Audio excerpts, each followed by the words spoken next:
Hey all, Alex here at your home of the Music Deep Dive, and today it is time for a review of the 1977 biography by Stephen B. Oates, With Malice Toward None, a biography of Abraham Lincoln. This is the second entry in our Lincoln biography series, talking a little bit about Stephen B. Oates. Student at the University of Texas, was a professor at the University of Massachusetts Amherst for a very long time and specialized in Civil War era studies. I don't know if I would say that Stephen Oates is one of the most prominent Civil War scholars ever, but certainly, at least if nothing else, he's kind of a B-tier scholar with relative prominence. He's written a lot of biographies in his life. Prior to this Lincoln book, he wrote entries on John Brown and Nat Turner, and after it, he wrote works on Martin Luther King Jr. and Clara Barton. And I've not read any of those books, so I can't really comment on the skill of those. This is by far his most successful entry.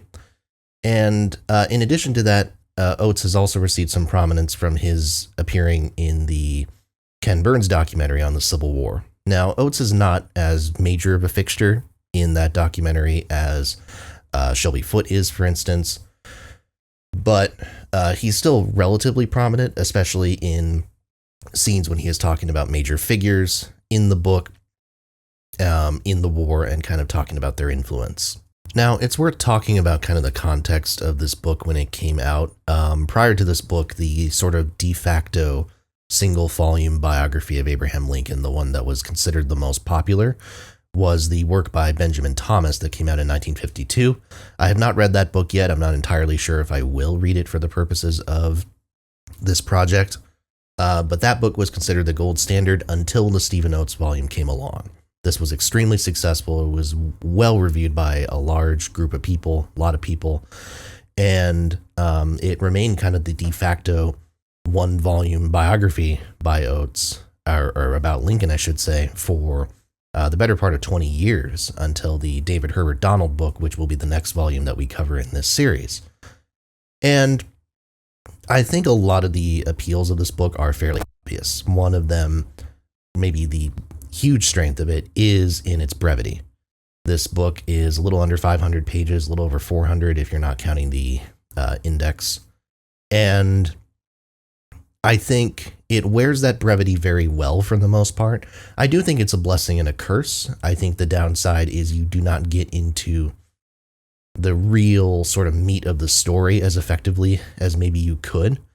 One thing that really comes out in the Sandberg volume and some of the other Lincoln stuff that I've read in the past is just the sheer depth of the story. It kind of requires a larger page count to really grapple with properly. And I think Oates does his best here, but I don't think you get a super full portrayal of Lincoln the man in a story this short. At least that's my impression. But I do think for an individual who is looking to really kind of get their feet wet in Lincoln, they've never read a proper biography of him before, 400 something pages is not a huge commitment in that regard. And for the most part, I think the pacing works really well. Again, it's quick. I mean, it's rapid fire from kind of one scene to the next, so you don't necessarily get to sit with Lincoln the figure for very long in any sort of a moment. There are individual scenes like Fort Sumter or the death of Willie Lincoln in 1862. Things that are kind of, discussed in very short kind of capsules that in reality, like the depths of their impact on the man could be expanded upon for pages upon pages. So in that regard, again, is it a success? I don't know. But I think for the newbie, I think there's a lot of appeal here.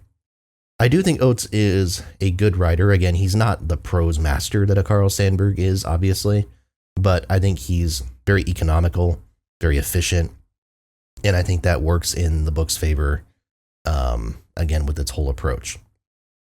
Now, the interesting thing about With Malice Toward None is that everything of what I've said here, for the most part, has been very positive, but you have to take every single piece of that with a grain of sand. A grain of salt, I should say. because there's one very important piece of information with Malice Toward None that has to be talked about, and this is the exact reason why you want to do research on the biographies that you read, or any of the books that you read, before actually committing to reading them. This book has a bevy of plagiarism accusations against it.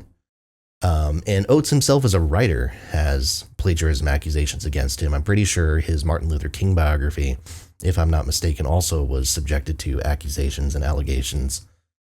There's a whole rabbit hole that you can go down. I kind of went down it a little bit, where basically Oates is being accused of lifting sentences pretty much wholesale from the Benjamin Thomas volume. Like taking these kind of literary ideas, these analogies that Thomas made and that are clearly Thomas originals, and kind of just appropriating them for his own use. Oates himself tried to defend himself from those accusations. Basically, his argument is kind of funny. It's on the internet if you want to read it. His argument is basically like the forebearer of witch hunt ideology, and the witch hunt accusations before the contemporary Republican Party kind of turned that into a meme. And he also talks about how, it's like jealous scholars, and that, getting very pedantic about what the word plagiarism means and how what he did technically isn't plagiarism because there's not a commonly accepted academic definition for it. It's very strange. And then you have authors like Michael Burlingame, who wrote a 2-volume set on Abraham Lincoln that we will also be covering in this series. And Oates claims that Burlingame's like raison d'etre, or however you say it, that his reason for existing is so that he can ruin Oates's career. And Burlingame's like, no, I'm in the process of writing a biography that is better than anything you could ever dream of, if reviews are to be believed. And then he gives very specific examples of this. Like Tad ate all the strawberries intended for a state dinner. This is Oates here. This is an Oates quote from the book. Tad ate all the strawberries intended for a state dinner. The steward raged at the boy and pulled his hair. By contrast, the Benjamin Thomas quote from 25 years earlier, quote, Tad ate all the strawberries intended for a state dinner. The steward raged and tore his hair, end quote. There's like 20 of these examples on this page. It's very, very interesting. Again, worth looking into. And the reason I get into the weeds of that is because that is an important piece of context that by definition is going to color how I feel about this book. And in that sense, it gives me motivation actually to read the Benjamin Thomas book more and more, to kind of see not necessarily where did Oates lift exact sentences from, but more so like, are there other just general ideas that Oates may be lifted from that are worth investigating more? I don't know. But, ultimately, I think it can be said that a lot of the mark of an effective nonfiction book is to get people to read more books on that subject, because now you've hooked them with what you've done and you've inspired them to explore and do their own research. I don't know if something like this is entirely the intended effect. I'm not sure this is how it's supposed to go. I'm not sure this is how Stephen Oates wanted it to go, but it doesn't really matter at this point. But overall, this is a book, like I said, it was very popular. It's still in print. You can find it at Barnes and Nobles and things like that. It's a popular book. And if you're not interested in getting into the weeds of things, if you're just very much like, I want an effective volume on Abraham Lincoln, I just want a starter volume, I'm sure you could do a lot worse than this. I just don't know if I would go so far as to actively recommend it because of the sort of anchor that's tied to its leg.